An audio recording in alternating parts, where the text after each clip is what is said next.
Hey, what's up, everybody? Tommy C here for Glory Hunters. We want to let you know that this next Glory Hunter video is actually sponsored, in a sense, well, we're not getting any money, by Over the Bar. They're another football channel, a little like ours. They do a podcast about the EFL.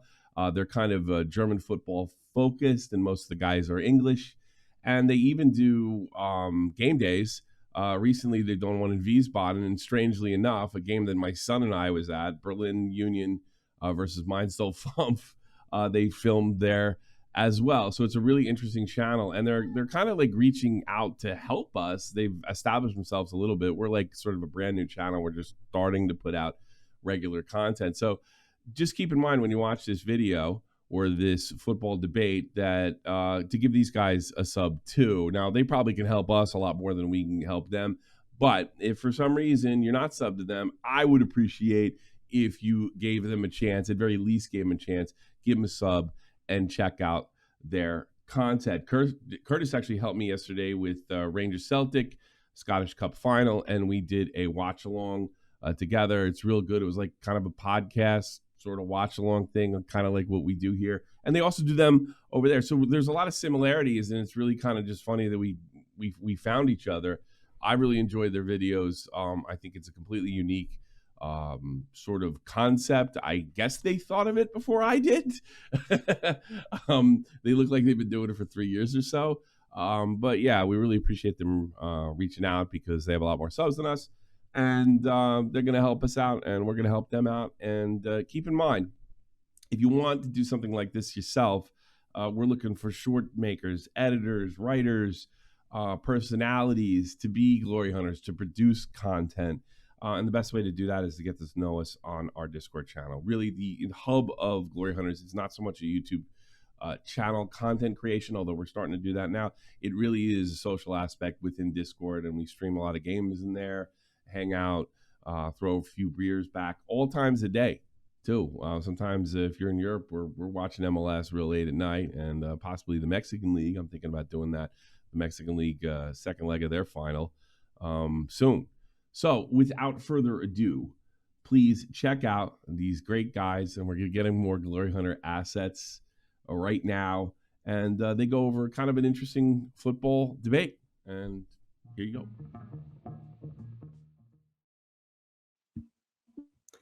Hello and welcome to Glory Hunters, and today we have a very juicy topic to discuss and to debate on.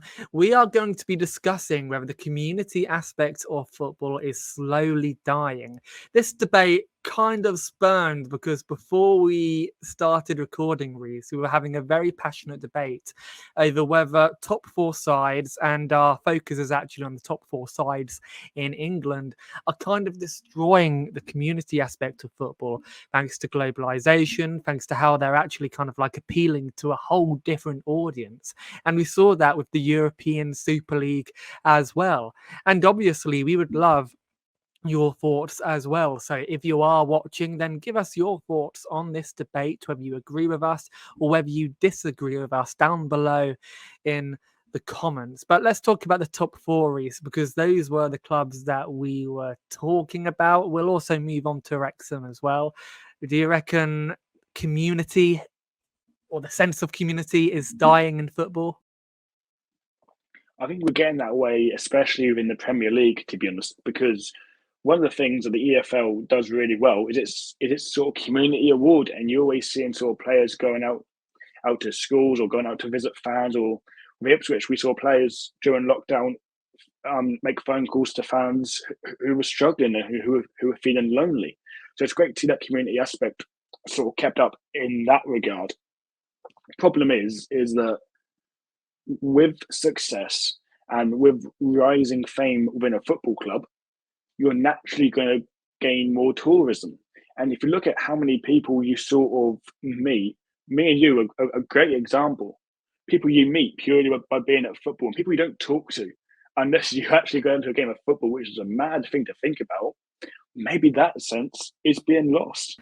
And, you know, like the reason this is such kind of like a passionate topic for me is because I live in Cornwall, which is at the very bottom of the UK, and we have quite a few local football clubs down here who are simply neglected for some of the bigger clubs in the region, such as Plymouth Argyle, who aren't even in Cornwall, they're in Devon.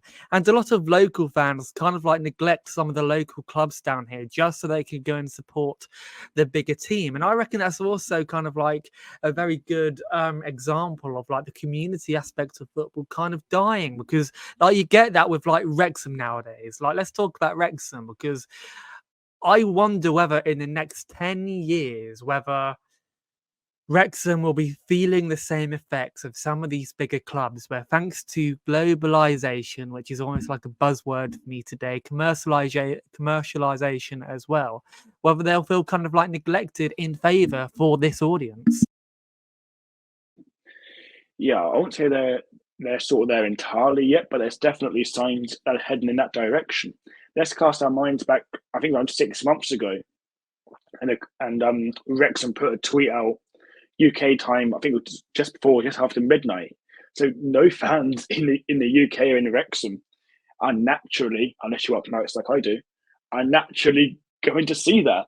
But you look at the time that it was in America, and I can't remember the exact time, but it's in a really sort of prime time for American audience to sort of view it and see it.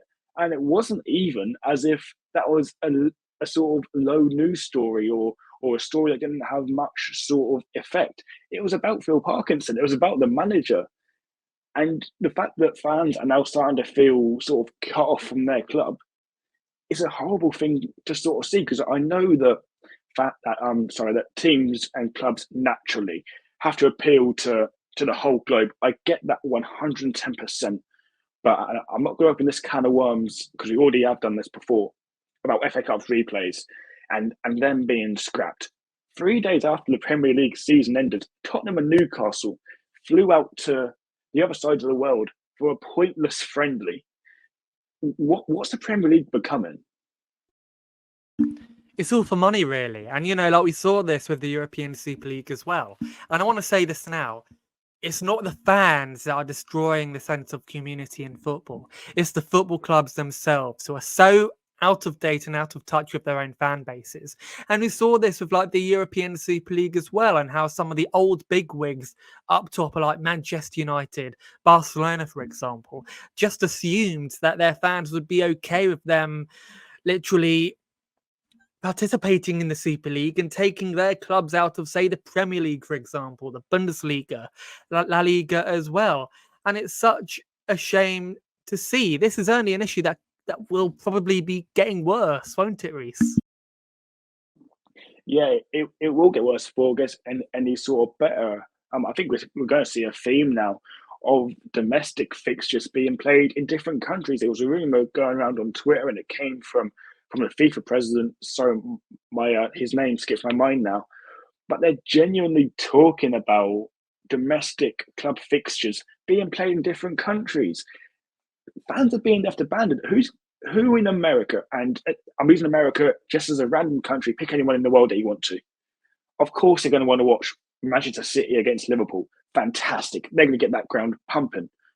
They're not going to suddenly want to go watch Ipswich Town against Fulham. No disrespect to either club, but they ain't got fan bases out there. So to say we're going to move domestic fixtures and we're playing these pointless friendlies around the globe, it's ridiculous. Yeah, like they're not going to want to watch, for example, like Crewe v Crawley, are they, over in Saudi Arabia? And like that could genuinely like be a possibility. And we've seen this down here in England as well. And if you're in America, Germany, France, you've probably seen this as well with the broadcasting rights and your kind of like respective leagues in your country. But down here in England, Sky has more or less bought out the entire EFL down here. So fans are now neglecting going to their games just because their games are being broadcasted on TV. So, you know, like, it's happening everywhere, and you know, like, you can take a bit of everything here, whether it's the big wigs owners at these football clubs, whether it's the broadcasters as well, Sky down here, NBC in America. You know, like, they all have like a role in this happening as well. And, like it's really, really annoying to see, isn't it? Yeah, it is 100%. I understand that when there's Champions League games on, that they're bringing in American pundits, and that sort of stuff. I love it because when you get a game like PSG against Manchester City, for example, that's going to attract a worldwide audience. Of course, it is. But I'll come back to a famous saying: football isn't a TV show.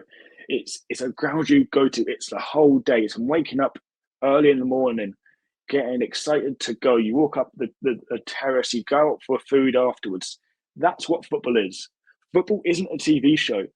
Unfortunately, my boy isn't old enough to come down with me yet. But when he is, he'll be watching it on a laptop or on a TV or on his phone.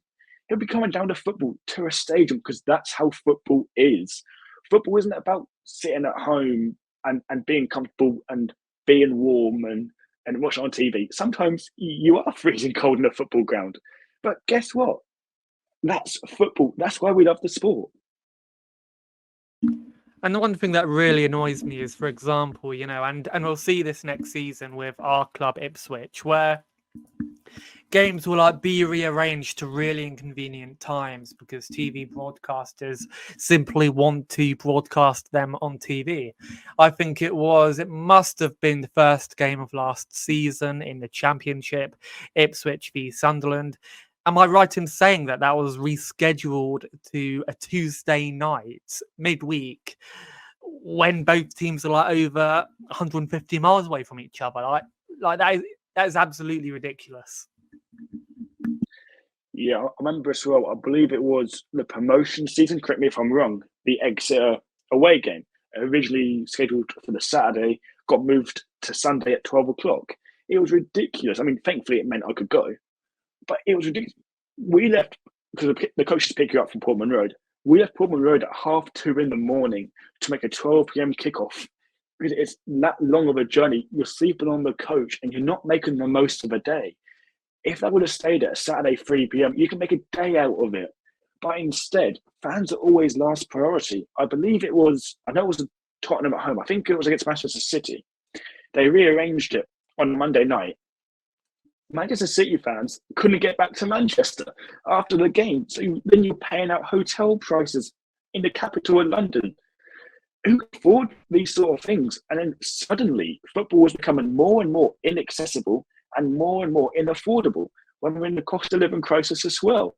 So naturally, more and more people are turning to watching it on Sky Sports or through other means. And suddenly, that's not football. Agreed. And, it's a shame to see, really, because, I think it's destroyed many small clubs down here because, fans will simply want to watch their teams play on television. And it's really annoying to see. And again, I'm going to go back to what I was just saying, that again, it's a bit of everything, really. And I think it all really started with the European Super League and how all these owners kind of exposed themselves as being really out of touch with the modern day fan base. And look, I get that a lot of football nowadays is kind of based on the internet. If I'm being totally honest here, I'm chronically on Twitter reading football news and football things like that. But football still needs this community aspect, and I reckon the more football panders to TV broadcasters, the more TV panders to the money, then kind of the more likely it is to die. Again, we mentioned this at the beginning of the debate, where we've met so many people through the football club we support at away games, people who we regularly say hello to. And, if football was to become overly commercialized, overly bought out by all of these big TV companies, then, who knows whether football will kind of retain that community aspect. But yeah, to end the debate, do you have any lasting thoughts on what we've been debating, what we've been discussing? I'll sort of leave with these sort of last few words. Is we're not saying that globalization of following clubs is a bad thing. We want to see people in football grounds up and down the country. Of course we do. We just want that community aspect to still be a factor of the team we love. It's how people meet. It's going to your seat, first game of the season. And this is genuine, by the way. We went down Portman Road for the first game of the season just gone. Look to my left, there's a new guy there, never met him before, and now we're texting every day, we're out for drinks every so often. That's what people miss, and that's what I'm going to miss if Ipswich follows the direction of these other clubs. It's just so easy to meet people and have that community aspect that it can't be lost. For the sake of football, it can't be lost. Agreed. And if you've made it this far in the video, thank you very much for watching. You can find us on YouTube at Glory Hunters if you type us into the search bar, and we are also on Discord too. You can find that in the description of this video. Thank you very much, and we will of course see you all next time.